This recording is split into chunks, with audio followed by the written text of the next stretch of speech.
Welcome. Thank you. Dr. Robertson, since the airing of Mermaids, the Body Found, we've worked as a staff here to try and locate you, but you sort of disappeared. Well, I didn't really see myself as disappearing. I was doing my work. I was out in the field. What sort of work were you doing, and where were you? I was in Florida doing work with manatees, and I sort of shifted away from sort of the hard research and did some more conservation stuff. But you had left NOAA. Oh yeah, no, I left NOAA before the airing of the shows. Did you find at all that you were shunned by many of the conventional scientists? Yeah, no, for sure. But you're back in a TV studio. Are you comfortable being here? How do you feel? The live aspect of this is kind of unnerving, I guess. But outside of that, I feel emboldened by what I'd like to see happen. Well, let's talk about what you found. You know, your critics have said that you disengaged somewhat, and that, you know, as a whistleblower, you've shied away from public debate about what you found. So why do you agree to sit down and talk about this now publicly? Well, I mean, frankly, I think the criticism is fair. If I am a whistleblower, then I don't think I'm a very good one. Well, you did get the whole world talking about mermaids and what the government knows about them. Right, but we didn't achieve what we'd hoped to achieve in coming forward.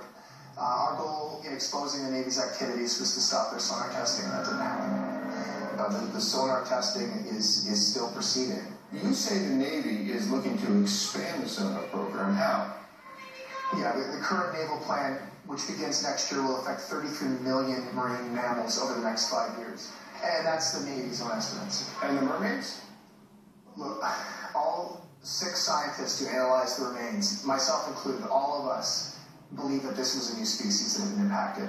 And just like any other marine mammal, it's going to be impacted by the Navy's sonar testing too. Let's talk about those remains. These are the remains that were seized by the South African authorities. And I was so taken by the footage originally that I'd like people to see it again, because this is a scan of the skull of the creature that you found. And this scan was not seized. This is what we're looking at right here. You and your team claim famously, infamously now, that not only was it a mermaid, but that this creature is actually part of our own family tree, and that human beings were once becoming like mermaids ourselves? Right, you're talking about the aquatic ape theory. Help me understand this aquatic ape theory, the idea that humans were once becoming marine mammals. There are a number of animals that have made this transition before. This is the transition from terrestrial to marine. That's established science. But there are quite a few scientists who reject the aquatic ape theory. They say that the human body was never evolving, never adapting to a marine environment. Look, hold out your hand. Spread your fingers. See this webbing here? Mm-hmm. Other apes don't have that. Chimpanzees, gorillas, orangutans, they don't have fingers like that. They don't have the webbing. Why do we have it? Interesting. Why can we hold our breath longer than any other terrestrial animal, even longer than some marine mammals? Why evolve that ability unless to use it?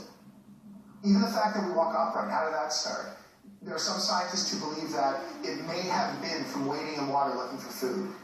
You brought a clip that speaks to this, which is really striking. Can you tell us what this is? So these are baboons, and you'll notice, of course, that they're standing, walking bipedally, walking on 2 legs, and that only happens for sustained periods of time when in water. I mean, it makes sense. I mean, if you're standing upright, you've got your head above water. And that's usually a pretty good thing, having your head above water. Right. And some scientists have wondered if walking upright is one of the traits that our body still bears from when our ancestors spent more time in and around water. Fascinating. This is truly fascinating history. We'll continue our conversation with Dr. Paul Robertson right after the break.